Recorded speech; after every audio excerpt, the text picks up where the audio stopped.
मैं भीमराव अंबेडकर। आज से 133 साल पहले 14 अप्रैल को मेरा जन्म हुआ था।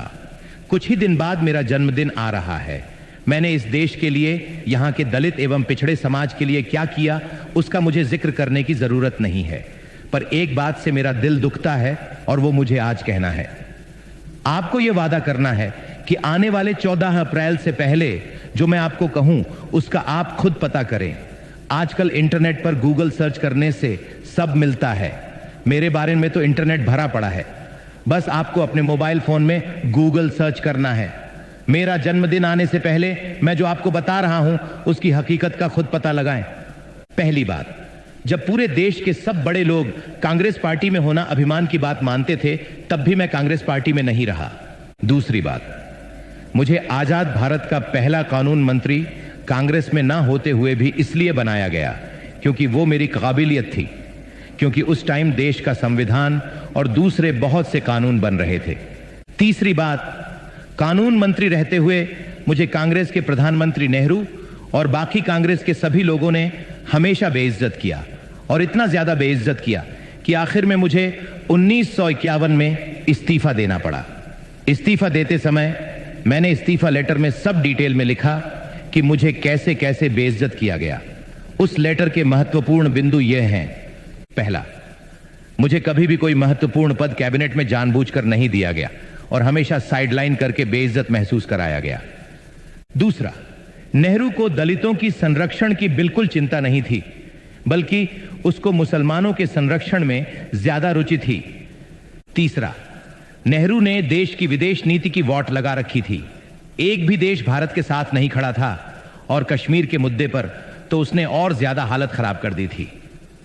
चौथा, हिंदू कोड कानून भारत में समाज सुधार का एक बहुत बड़ा हथियार था और यह मेरे दिल के बहुत करीब था। इसको नेहरू ने कभी पास नहीं होने दिया। मैंने जितनी कोशिश की, नेहरू और कांग्रेस ने उतना ही ज्यादा रोड़ा अटकाया।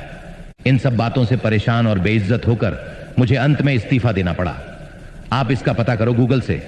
मेरा ओरिजिनल इस्तीफा लेटर कांग्रेस काल में रिकॉर्ड से गायब करवा दिया गया, परंतु आज सोशल मीडिया और इंटरनेट का जमाना है तो कुछ भी छुपाया नहीं जा सकता, इसलिए मेरे इस्तीफा लेटर की कॉपी इंटरनेट पर मिल जाती है।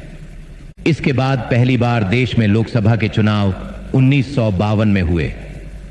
मैं चुनाव जीतकर भारत की पहली लोकसभा में जाना चाहता था। मैंने अपनी पार्टी से मुंबई से चुनाव लड़ा। कांग्रेस ने मेरे ही पीए नारायण कजरोलकर को मेरे सामने अपनी टिकट पर खड़ा करके षड्यंत्र करके मुझे 15,000 वोट से हरा दिया और बेइज्जत किया।